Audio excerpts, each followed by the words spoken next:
Now that we've gone through the product roadmap process, it's time to begin moving on in the product development stage of Startup Tactics. We're going to go from the product roadmap to product design.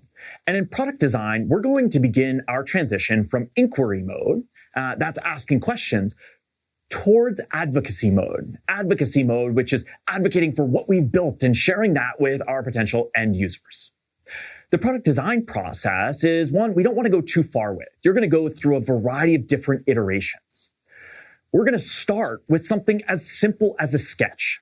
Grab a piece of paper and a pen, marker, or pencil, ideally a pencil so that you can erase as you learn more, and begin to just draw out what you imagine this product to be.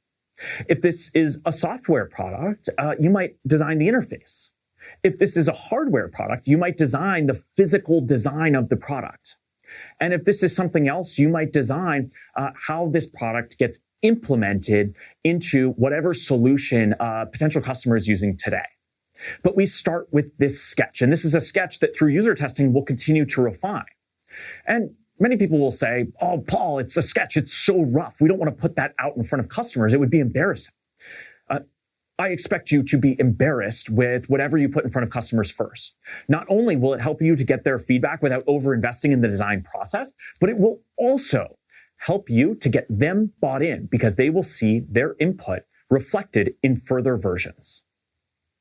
As we move on from our sketch, we go through a few versions of that sketch, a few iterations. We're going to begin to transition into a low-fidelity design.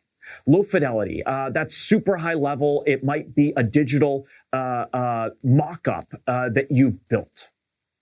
We're only trying to design the core features here. We're not trying to design every little piece of the product. Instead, the things that are going to actually drive value. We don't need to overbuild here.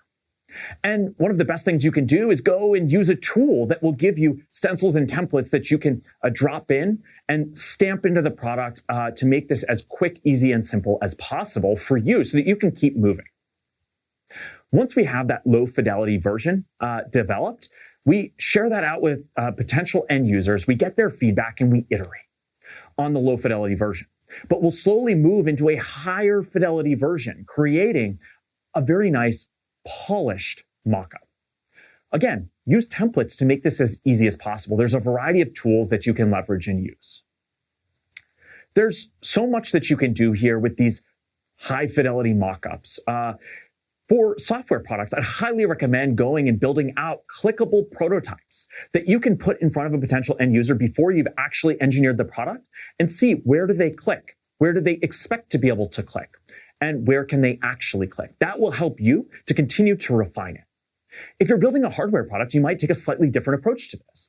You might continue to increase the fidelity in physical mock-ups of the product, starting with things as simple as cardboard or foam core, and continuing to increase the fidelity with things like 3D printing.